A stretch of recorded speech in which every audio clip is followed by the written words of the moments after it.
Hello friends, good morning. সবাইকে জানাই শুভ সকাল, সুপ্রভাত। তো এখন বাজে 8:30 মতো।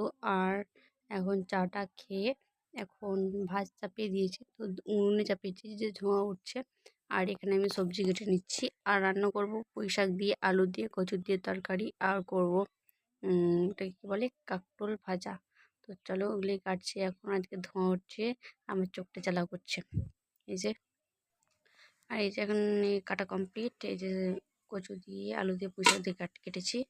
আর এখানে ভাতটা উপর দিয়ে রেখেছি আর কাঁকরোলটাও কেটেছি। আর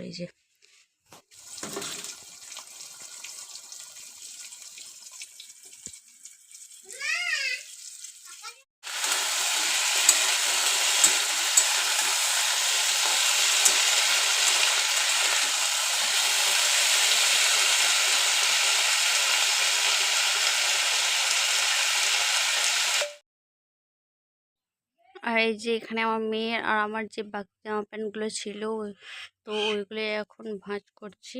আর কালকে অনেক জামা কাপড় ভাঁজ করেছি, তো কালকে আর টাইম পাইনি, রান্না বান্না করে খাওয়া দাওয়া করে অনেকটা রাত হয়ে গেছিলো, ঘুমিয়ে পড়েছিলাম। তো আজকে এগুলো এখন ভাঁজ করছি। এই যে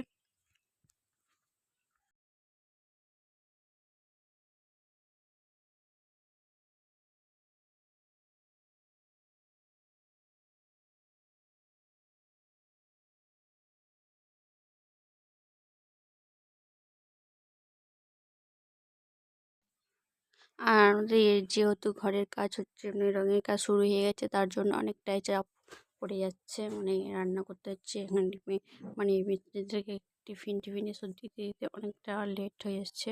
তো ওইটা ওটা কাজ করতে করতে নিজের, আর আমার যেহেতু শরীরটা খারাপ, খুব টায়ার্ড লাগছে, ক্লান্ত লাগছে। আর রাতের বেলা সেরকম 11টা, 11:30 প্রায় বেজেই যাচ্ছে আমাদের ঘুমাতে। তো একা তো, তাও এখন মা নেই যেহেতু ঘরে, তো কি আর করবো। তো তোমরা তো জানো যে ঘরে যদি কোনো কাজ থাকে তাহলে তো মানে খুব চাপের মধ্যে থাকে, তাই না? তো তাই জন্য খুব চাপে আছি।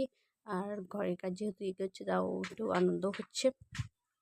আর যে এখানে আমার বিছানা গোছানো কমপ্লিট, এখানে সেখানে ছিল, তো এখন কমপ্লিট করে নিয়ে ভালো করে।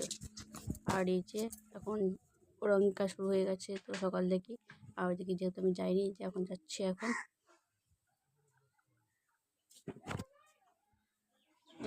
এদিকটাই কমপ্লিট করেছে অনেকে। আর সকাল থেকে আমাদের রঙ কাজ শুরু হয়ে গেছে। আর এদিকে আবার এখন মেঘ উঠেছে আর বৃষ্টি নামবে মনে হচ্ছে। এই যে, আর এই যে আমাকে এটাই বলছে যে এই বস্তাটা সাইড করে দিতে, যেহেতু বৃষ্টিটা আসবে, তার জন্য যদি জল পড়ে তা এটাকে নষ্ট হয়ে যাবে, তার জন্য এটাকে আমি সাইড করবো টেনে টেনে।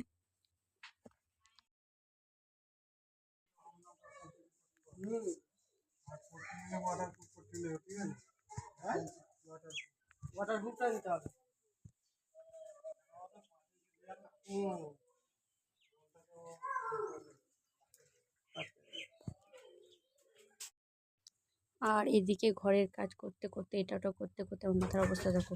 আর এদিকে আমার হাজব্যান্ডকে দেখো, এও রঙ করছে, তো মিলে লেগেছে। তো এই যে আমার হাজব্যান্ড তো এখানে রং করছে, তো ওটাই একটু শেয়ার করছি তোমাদের সাথে। আর এর কাছে কোনো কাজই তোমরা হার মানাতে পারবে না, ও সব কাজে এক্সপার্ট একদম। কি বলবো, মানে এদিকে ধানের মেশিন, ধান মেশালা মেশিন, মানে যেটা দিয়ে আর কি ধান কাটে ওই মেশিন। তারপরে হচ্ছে তোমাদের ঢালাই, সেন্টারিং, মিস্ত্রি, রং সব কিছুই পারে। এই যে কমপ্লিট হয়ে গেছে, তো সাদাটাও করেছে, তারপরে এবার রং মানে কী কালার করবে এটাকে প্রথমে আগে। আর এটা হচ্ছে রাতের বেলা, বাজে 11টা, এখন ভাত চাপিয়েছে। তো